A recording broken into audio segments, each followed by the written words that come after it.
Et les gens qu'on m'a suggéré en ami. Je vais voir si j'ai cette liste là ici. Bon, je ne la retrouve pas. Je ne la retrouve pas.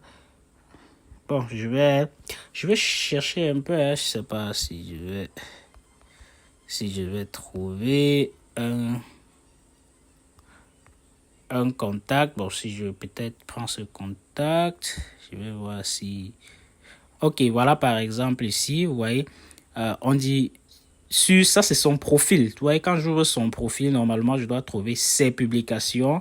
Bon, lui, il a laissé sa liste d'amis publics, peut-être parce qu'il ne sait pas comment on paramètre.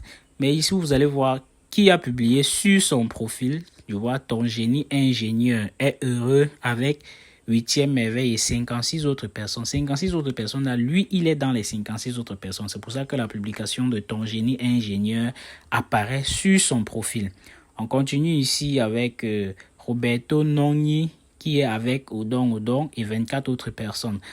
Les 24 autres personnes, lui-même, il apparaît dedans et c'est pour ça que la publication apparaît sur son profil. Vous voyez, il y a Roberto Noni qui publie aussi ceci. Vous voyez, ces publications qui peut-être ne cadrent pas avec votre business, mais qui apparaissent sur votre profil. Ce qui fait que quand les gens vont vous chercher sur Internet parce qu'ils sont intéressés par ce que vous faites, ils pourront être détournés par ces publications que vous ne connaissez même pas que ça a été publié sur votre profil et qui sont là et ça peut égarer des personnes qui sont en train de vous suivre, d'accord? Donc, c'est ce que je voulais vous montrer ici, très important. C'est pour ça que j'ai dit que cette vidéo sur profil identification est très importante. Alors, on continue rapidement, on est à profil identification. Bon, blocage et statut en ligne, c'est des gens que vous avez bloqués et tout ça. Historique d'activité.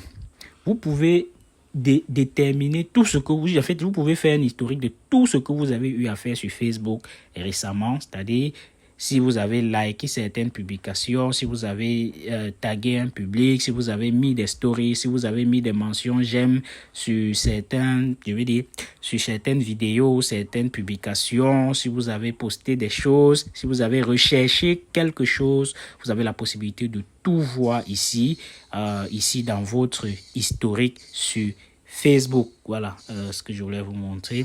Autorisation de l'appareil, bon, c'est tout simplement donner des autorisations à Facebook sur vos contacts, vos caméras, vos autres réseaux, la localisation, le micro et tout le reste. Intégration, application et site web.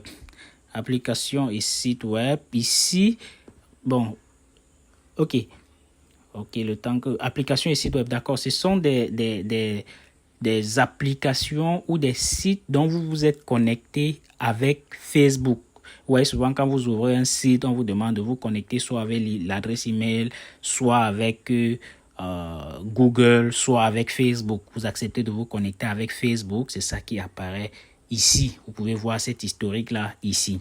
Intégration personnelle. Maintenant, vous savez, il y a des personnes qui font leur direct. Par exemple, j'ai l'application StreamYard ou Zoom.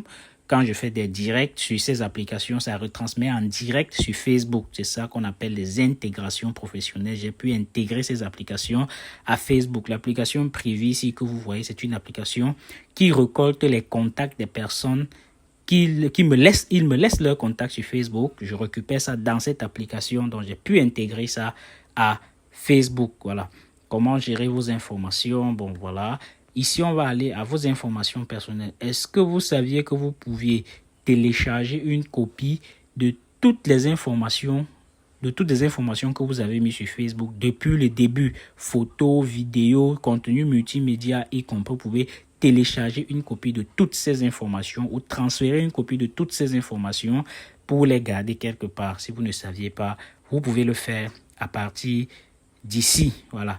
Donc, maintenant, les standards de la communauté et mentions légales, c'est des trucs à lire. Si vous voulez, vous ouvrez, vous lisez de quoi ça parle, conditions de service, politique de confidentialité et tout le reste. Donc, on a essayé de faire le tour de ces paramètres très, très importants.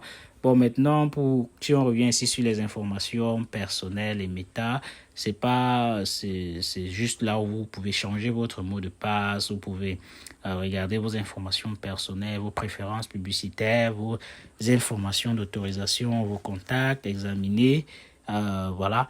Donc, c'est votre espace compte personnel. On ne va pas y revenir. On ne va pas regarder ça. Mais si vous souhaitez changer votre mot de passe et tout ça, si vous souhaitez ajouter des moyens de paiement, si vous souhaitez vérifier votre profil, je vous ai dit c'est payant. Environ, je crois, $15 par mois. Donc, 15 à $20 par mois, je crois. Je ne sais pas si c'est 20 à $30, je crois bien, par mois.